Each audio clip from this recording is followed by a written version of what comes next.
Hello, I'm Doug Roarin here in Juniper Level Botanic Garden, the home of Plant Delights Nursery.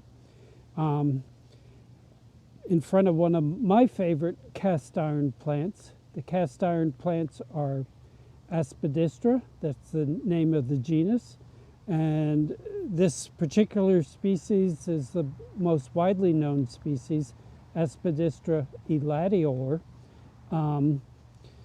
And they get their name of cast iron plant because in the Victorian era they were a common house plant, barroom plant, and it seemed like you couldn't kill them even when they were used as a spittoon in the bar.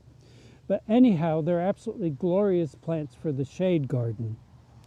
And this is definitely a plant that prefers shade. It's so tough, if you planted it out in the sun it wouldn't die, but the foliage would look miserable.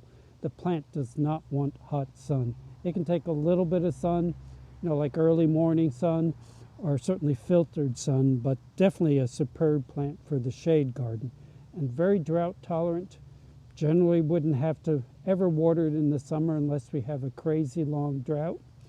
And, they slowly make a wider mass. The rate of spread is quite slow. Though if your clump has gotten thick, you can dig it up and divide it into little divisions, even down to a single leaf, and plant those out. And this particular cultivar is Goldfeather.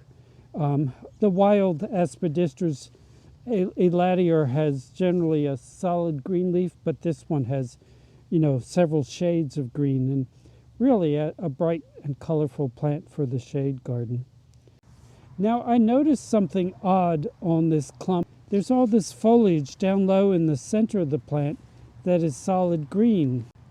The cast iron plants are flowering plants. You might go through your whole life without ever seeing the flowers because they are produced early in the year at ground level. They're not colorful. They look a lot like those fungus we call earth stars. They open up and they're sort of starry shaped. And they produce seed, which creatures like sow bugs and slugs might spread around, but I suspect a lot of seed was shed right here in the crown of the plant.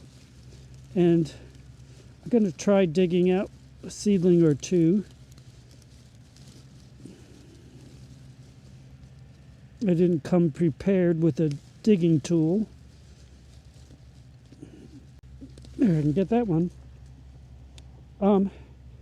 See, this is a seedling. The rhizome on an established clump of Aspidistra would be, not terribly wide, but significantly wider than this. This is not connected to this plant. These are seedlings that germinated right in the crown of the plant. So we will have to remove all these green seedlings from this plant in order to prevent them from overtaking this variegated cultivar.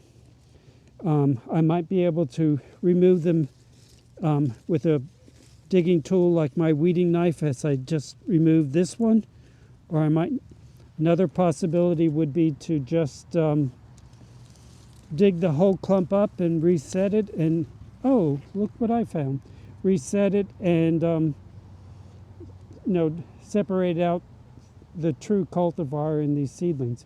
I accidentally broke off this seed pod, this fruit of the Aspidistra, and I use fruit in the botanical sense to mean that part of the plant that bears the seed, not necessarily that it's edible. I don't know whether it's edible or not. But the flower was produced at ground level, and so the fruit is produced at ground level.